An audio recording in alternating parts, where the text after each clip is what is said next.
ও নতুন বউ, এদিকে আবার দেখো না কি করছো। এইখানে চাটনি হচ্ছে। আগের দিনকে যখন বিরিয়ানি করেছিলাম তখন টমেটো এত পড়েছিল বিয়েবাড়ি, সেগুলো দিয়ে আমরা আলু বোখরা চাটনি করেছিলাম। আর আজকে হচ্ছে আম উঠেছে চারিদিকে, আমের একদম কচি কচি আম নিয়ে এসেছে বাপি।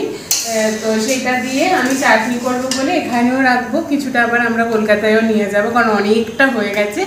আমি গিয়েছিলাম ফুচকা খেতে, কয়েকজনের সাথে দেখা হয়েছে, খুব ভালো লেগেছে তাদের সাথে মিট করে। আর মামনি তারই ফাঁকে এটা করে রেখেছিল একটুখানি, আমি এসে আবার একটু মিষ্টি দিয়ে ভালো করে অ্যাডজাস্ট করলাম বিষয়টাকে। আর এখানে হচ্ছে সিমুই যেটাকে আমরা বলি, অনেকে সিমাই বলে, তো সেইটা চলছে, সেটা একটু করব, তো তারই প্রিপারেশন চলছে। নমস্কার, আমি মৌমিতা। আমার নতুন একটি ভিডিওতে আপনাদের প্রত্যেককে স্বাগত জানাই। আশা করি আপনারা প্রত্যেকে ভালো আছেন, সুস্থ আছেন, আনন্দে আছেন আর অবশ্যই পজিটিভ আছেন। তাহলে চলতে থাকুন কিছুটা পথ আমার সঙ্গে। নিচে মোটামুটি সিমুই, পায়েস আর আর কি বলে ওটাকে, আমের চাটনি করে ডিনার করে চলে এসেছি। ভিডিওটা শেষ করব, তবে যাওয়ার আগে দু একটা কথা আপনাদের সাথে একটু ভাগ করে নিতে চাই। আশা করব একটু সময় বার করে সেই কথাগুলো আপনারা শুনবেন। তার কারণ হচ্ছে, দেখুন, আপনারা আমাকে যে ভালোবাসাটা দিয়েছেন আমার মনে হয় বিনা কারণেই দিয়েছেন। তো সেই কারণহীন ভালোবাসায় আমি তো পরিপূর্ণ আর কি, যেটার জন্য আমি আপ্লুত এবং ভালোবাসাটাই বেশি পাচ্ছি। টাচ উড, এটা নিয়ে কোনো দ্বিমত নেই। তবে হ্যাঁ, যখন একটা নতুন পরিবার তৈরি হচ্ছে বা হয়, তার মধ্যে মান অভিমান, ওঠাপড়া, রাগ, ঝগড়াঝাটি এসব হতেই থাকে। এইগুলো হতে হতেই একটা পরিবার তৈরি হয়।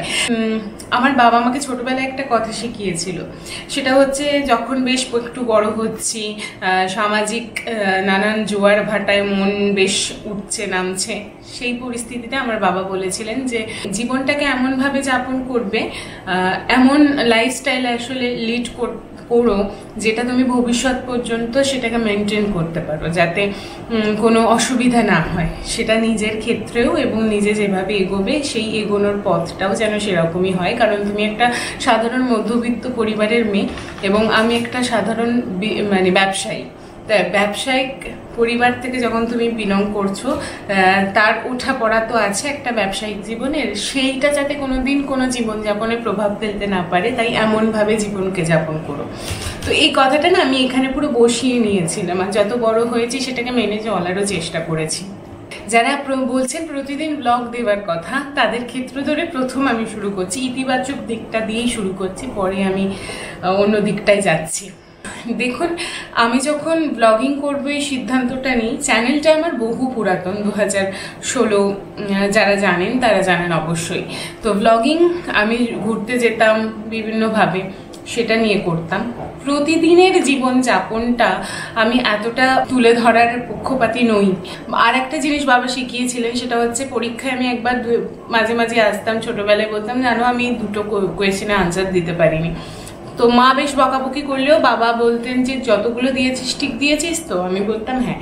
তো বাবা বলতেন সব কটা অ্যাটেন্ড করার দরকার নেই, যেটা দিয়েছিস সেটার প্রতি কনফিডেন্ট থাকলেই হলো। এটার সাথে অনেকে একমত হবেন না, তাও বলছি যে আমি যতটুকু করি আমি কিছু কিছু ক্ষেত্রে খুব সর্টেড। আমি যখন ইউটিউব করতে মানে ব্লগিং বিষয়টা করতে শুরু করি, আমি জানি আমি রেগুলার দেব না, এবং এতে আমি যে খুব যে উপচে পড়া জিনিসে প্রভাবিত হই এমনটাও নয়, আবার খুব নেগেটিভিটিতে দমে যাই এমনটাও না। আমি একটা জায়গায় সর্টেড যে আমি রেগুলার ব্লগ দেবো না, আমি ছোট ছোট করেই দেবো, এবং আমার দর্শক হিসাবে আমার চেষ্টা করবে যে আমার মানসিক স্থিতিটা আপনার বোঝা এবং আমাকে এইভাবে ভালোবাসা দেবার। এবার আসি যে বিষয়টা মূলত, সেটা হচ্ছে আগের একটা দুটো ভিডিওতে আমি যে বিষয়গুলো খুব বেশিভাবে লক্ষ্য করলাম, সেটা হচ্ছে আমার নতুন বউয়ের সাজের যে বিষয়টা, সেটার উপরে খুবই আপনারা কনসার্ন। আমি সত্যি সমাজ থেকে অনেকটা পিছিয়ে আছি। তার কারণ হচ্ছে মেসেজের প্রায় 50% মানুষ, তারা তো সমাজেই বাস করেন, তারা প্রত্যেকে একই কথা বলেছেন যে নতুন বউয়ের সাজ নেই, নাড়া নাড়া লাগছে, শাঁখা পরা নেই, সিঁদুর পরা নেই, যেটা আপনারা দেখেছেন আদতেই সেটা সত্যি নয়। তো বিষয়টা হচ্ছে, যখন অর্ধেক জনের বেশি মানুষের এই মত, তাহলে যেখানে আমি পড়ছি না বা এরকম ছিমছাম বা ন্যাড়া যাই হোক নিজেকে সাজিয়ে রেখেছি। তো আমি সমাজ থেকে অনেকটাই পিছনে রান করছি আমার মনে হয়, যেটা আপনারা অনেকটাই এগিয়ে আছেন।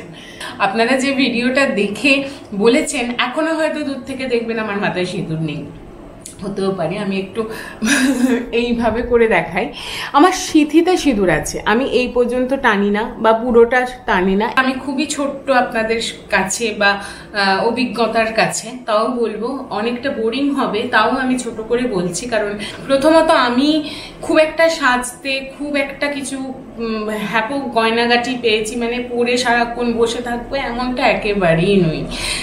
আর তার থেকেও বড় কথা হচ্ছে বিবাহ একটা অত্যন্ত পবিত্র বিষয়, আনন্দ করে দুজনে একসঙ্গে আমাদের বাকিটা জীবন উদযাপন করব সকলকে নিয়ে, সেই আঙ্গিকেই আমরা বিবাহটা বন্ধনে আবদ্ধ হই। এবার বিষয়টা হচ্ছে তার অনেক চিহ্ন থাকে, রিচুয়ালস থাকে। আমি মাঝখানে একটা প্রশ্নের উত্তর দিয়ে তারপরে এই সাজগোজে আসছি। সেটা হচ্ছে আমি কখনোই ওই লোকাচার, সামাজিক আচার এগুলোতে কোনোদিনই বিশ্বাসী নয়। যারা আমার ব্লগ প্রথম থেকে দেখে আসছেন তারা বোধহয় বিষয়টির সাথে পরিচিত বা আমার ভাবনার সাথে পরিচিত। এবার আমি বাড়িতে বহুবার বলেছিলাম এই ধরনের রিচুয়ালস করে বিয়ে করার দরকার নেই, রেজিস্ট্রি করাও, নিজের কিছু মানুষদের সাথে, অল্প সংখ্যক মানুষদের সাথে ওই বিশেষ দিনটাকে উদযাপন করুক। ইভেন শুভঙ্করও বলেছিল আমার বাবাকে। আমি তো এতবার বলেছি যে অন্তত ওই টাকাটা অন্য জায়গায় ইনভেস্ট করো, যাদের দরকার তাদেরকে দাও। আজকের দিনে এই ধরনের খরচা করাটা ভীষণ একটা বিলাসিতা, হ্যাড্ডা গ্যাড্ডা। আমি আমার চিন্তা ভাবনা দিয়ে বহুবার বোঝানোর চেষ্টা করেছিলাম, বাট ওই আর কি বাবা মা তাদের সন্তানের বিবাহ বেশ একটু জমিয়ে দেবেন, তাদেরও একটা মানসিক ইচ্ছা থাকে। তো আমার বাবা প্রথমেই বললো আমি কি এখনো বেঁচে নেই, আমার কি একটা ইচ্ছা নেই, মানে এই ধরনের একটা দমক দিয়ে যখন বললেন। এবং শুভঙ্করও যখন ওর বাড়িতে এসেছিল পাকা কথা বলতে, তখনও বলেছিলেন যে বাবা যদি এইভাবে করা যেতে পারে, তখন বাবা বলেছিল আমাদের সমাজ এখন এতটাও এগিয়ে যায়নি। তো সুতরাং যিনি এই প্রশ্নটা করেছেন যে তাহলে এত খরচা করে বিয়ে করতে গেছেন কেন, অনেস্টলি বলছি আমার বাবাকেও কোনোদিন রাস্তায় দেখা হলে জিজ্ঞাসা করবেন তার মেয়ে কখনো এটা চায়নি। তো যখন এটা হলো না, তখন আমি আমার সেকেন্ড প্ল্যান যেটা ভাবনা ছিল যে আমি যদি কখনো বিবাহ করি তাহলে আমি বৈদিক মতেই বিবাহ করব। তো আমি তখন সেকেন্ড প্ল্যানটা অ্যাপ্লাই করি এবং দেখুন বিয়েতে তো সাজানো হয়, তো এই থিমটা আমি ভেবেছিলাম যে একটু এইভাবে হবে, দ্যাটস অল। এবার আসি আমার সাজগোজের বিষয়টা। দেখুন আমি টাচউড বলছি, এত ভালো শ্বশুর বাড়ি পেয়েছি, আমার মনে হয় এরকম খুব কমজন পান, যারা পান তারা তো ব্লেস। আগের ভিডিওগুলোতে কোনো একটাতে নিশ্চয়ই বলেছি আমি কানের পড়তে পারি না, অসম্ভব ব্যথা। বিয়ের কদিন বেশ কিছুদিন কানের পড়ায় অসম্ভব ব্যথা হয়েছিল। আমি এসেই প্রথমে মাসিদের কাছে হাত তুলে দিয়েছি যে আমি কিন্তু আজকে আর কানের পড়তে পারবো না। ওনারা এক বাক্যে বলেছেন না তোমার কষ্ট হবে, এমন কিছু করবে না। নট অনলি দ্যাট, মানে কোনো কিছুতে এইটা করা উচিত, এইটা করা উচিত না, এটা করো, এটা করো না, এবং মন খুলে যে আঁকলে রাখা এবং মন একদম অন্ধকার দূরীভূত যে মন হওয়া উচিত সেটা এখানকার মানুষের আছে। অন্তত আমার সারাউন্ডিং যে ধরনের মানুষ যাদেরকে আমি পেয়েছি, পিসি, মাসি, বৌদি, আমার শ্বশুর শাশুড়ি তো বটেই, তাদের কথা কি বার বলবো। মানে পুরো একটা মেয়ে যেভাবে আসে আমাকে বলেছে তুমি যেভাবে কমফোর্টেবল সেভাবে থাকো, ওনাদের কথা তো বলে দিনা। এবার মানে একজন বলেছিলেন যে খুব ভালো শ্বশুর শাশুড়ি পেয়েছে বলে ঘাড়ের মাথার উপর উঠে নাচছ। রিয়েলি বলছি আমাকে নাচতে হয় না, ওনারা রীতিমতন আমাকে আঁকলে রাখেন। আর সত্যি আমি ভালো শ্বশুর শাশুড়ি পেয়েছি, এটা নিয়ে কোনো ডাউট নেই। এবার যে বিষয়টা আসবো, যে দেখুন শাড়িতে আমি খুব একটা কমফোর্টেবল নই, আমার মনে হয় অনেকেই নন, বাধ্য হয়ে অনেকে পরেন, আমি জানি অনেকে ভালোবেসে পরেন। এবার আমার এখানে কোনো সেই অর্থে হ্যাঁ পরপর আমি অবশ্যই শাড়ি পরেছি, যখন বিয়ের সময়টা ছিল। আমার পাশে অ্যাকচুয়ালি শুভঙ্কর বসে আছে, ওই জন্য ওর দিকে বারবার দেখাচ্ছি। তো বিয়ের যে 2-3 দিন ছিল সেই দিন আমি অবভিয়াসলি শাড়ি পরেছি এবং যতটুকু ন্যূনতম গয়না পরা উচিত এবং যাতে আমি কমফোর্টেবল থাকবো সেইটাই আমি পরেছি। কিন্তু তারপর সবসময় শাড়ি পরা ইম্পসিবল। আপনারা বেশিরভাগ মানুষই কমেন্ট করেছেন একটা নতুন বউ দেখে মনেই হচ্ছে না। প্রথমত আমি হাতে মেহেন্দি করিনি যে 1 সপ্তাহ ধরে থাকবে, তার একটা রেস্ট থাকবে, এটা হচ্ছে 1 নম্বর। দ্বিতীয়ত হচ্ছে আপনি জানেন কোন বাড়িতে শাঁখা পরার নিয়ম আছে, কোন বাড়িতে শাঁখা পরার নিয়ম নেই?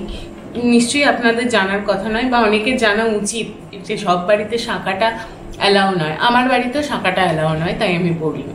তার থেকেও বড় কথা হচ্ছে বিবাহ যে চিহ্নটা, প্রথমে যে প্রসঙ্গটা তুললাম, যে অনেকগুলো চিহ্ন আমাদের বহন করতে হয়।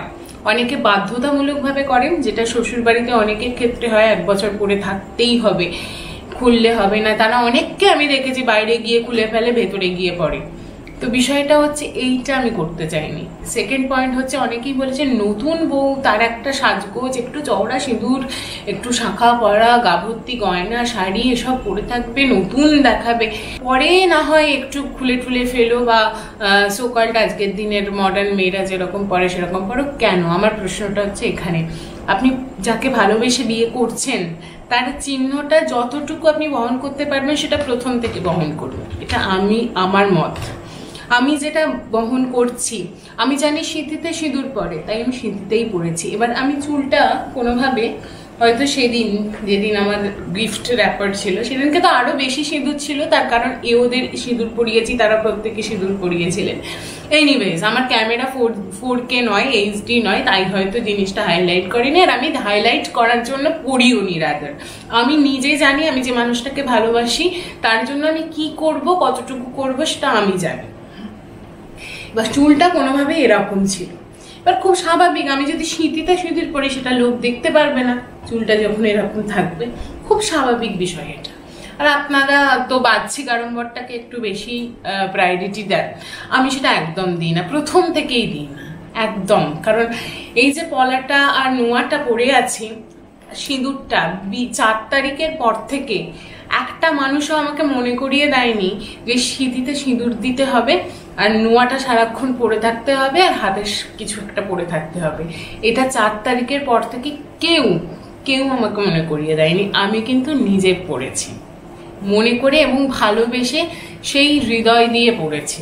সুতরাং যেটা আপনি আজকে ক্যারি করতে পারবেন সেটা সারা জীবন যাতে ক্যারি করতে পারেন। আজকে নতুন সাজলেন, দেখুন আমার নতুন বিয়ে হয়েছে, এটা সবাই জানে। গতকাল না তার আগের দিন আমি রিহার্সাল করে ফিরছিলাম, রাত হয়ে গিয়েছিল। তো একটা রেস্টুরেন্টে ঢুকেছিলাম আমি আর ও, বিরিয়ানি খেতে আর কি।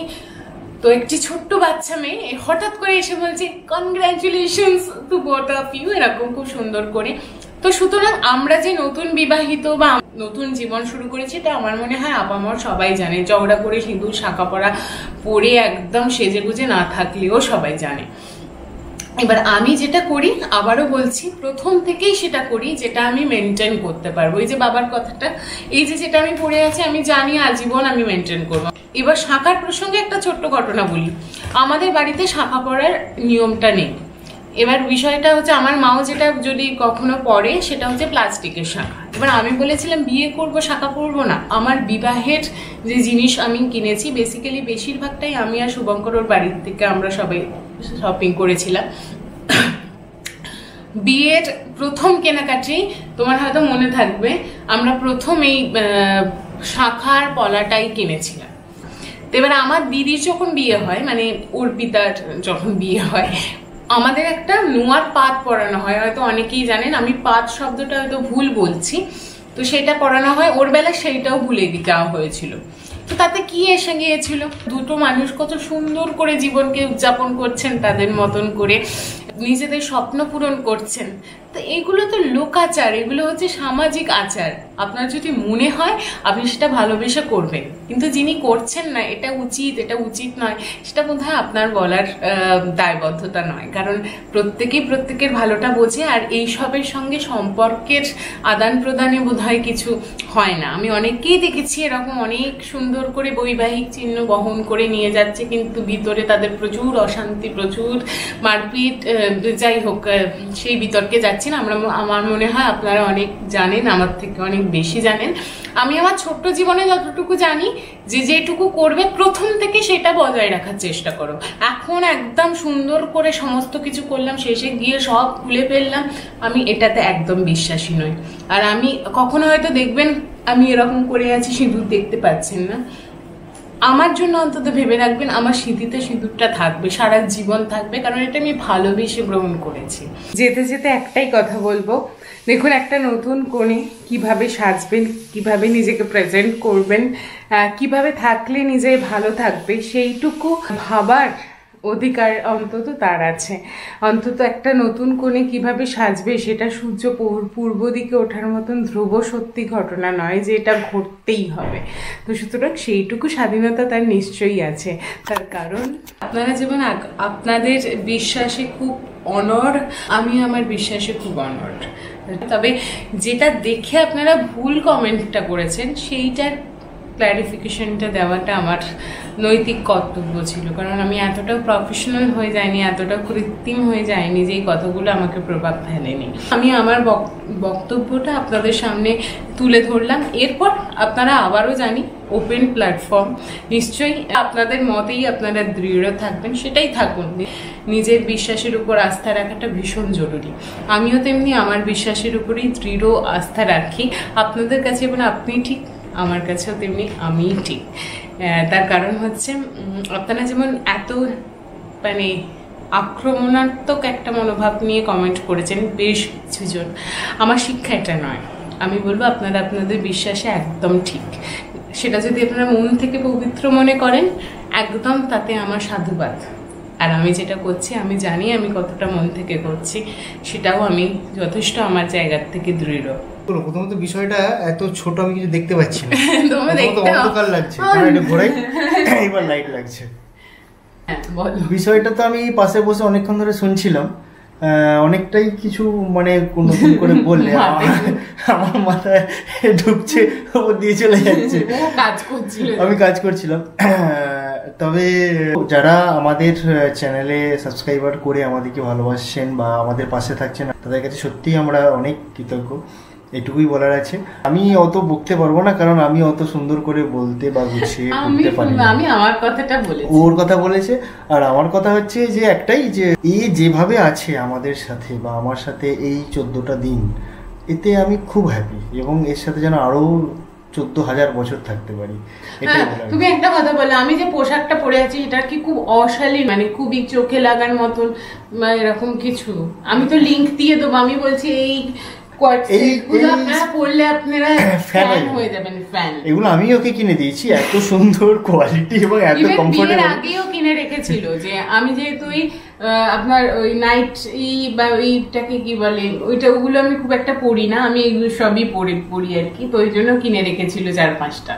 না, এগুলো পড়তে খুব কমফোর্টেবল এবং ভদ্র রুচি। এর সাথে আমি মনে হয় না যে শাড়ি পরা বা চুড়িদার পরা বা বিয়ের সাজে থাকা, নতুন গয়না গাটি, সিঁদুর, এইসব এতক্ষণ ধরে যা সব বলছিল, এইগুলো আমার একদমই ভালো লাগে না। তো আমাদের ক্ষেত্রে এ খুবই কমফোর্টেবল আছে এবং সবাইকে নিয়ে খুব ভালো আছে এবং খুব ভালোভাবে থাকবে আগামী দিনগুলো, এটাই আশা করি। আপনারা তো সাথে আছেন, চেষ্টা করবো আমরা সুন্দর ভিডিও আপনাদের সাথে উপস্থাপন করার। ভালো থাকবেন সবাই, সুস্থ থাকবেন। কিছু হয়তো ভুল ত্রুটি মানে কিছু হয়তো রাফ ভাবে বলে ফেলেছি, সেটার জন্য মার্জনা করবেন। দেখুন প্রত্যেকের ভাবনা চিন্তাই প্রত্যেকের কাছে খুব বিশ্বস্ত, কাজে আপনারা আপনাদের ভাবনা চিন্তা নিয়ে সুন্দর করে নিজেদের জীবনকে সুন্দর, আরো সুন্দর করুন। আর আমাদের ভাবনা চিন্তা দিয়েও আমাদেরকে সুন্দর করেই থাকতে দিন। ভালো থাকবেন সবাই, সুস্থ থাকবেন, আনন্দে থাকবেন, পজিটিভ থাকবেন, সকলকে নিয়ে বেঁধে বেঁধে থাকবেন, প্রত্যেকটা মুহূর্তকে উদযাপন করবেন, কারণ প্রত্যেকটা মুহূর্তই আগামী দিনের আমাদের ভালোবাসার রসদ হয়ে থাকবে। সাবাস, দারুণ।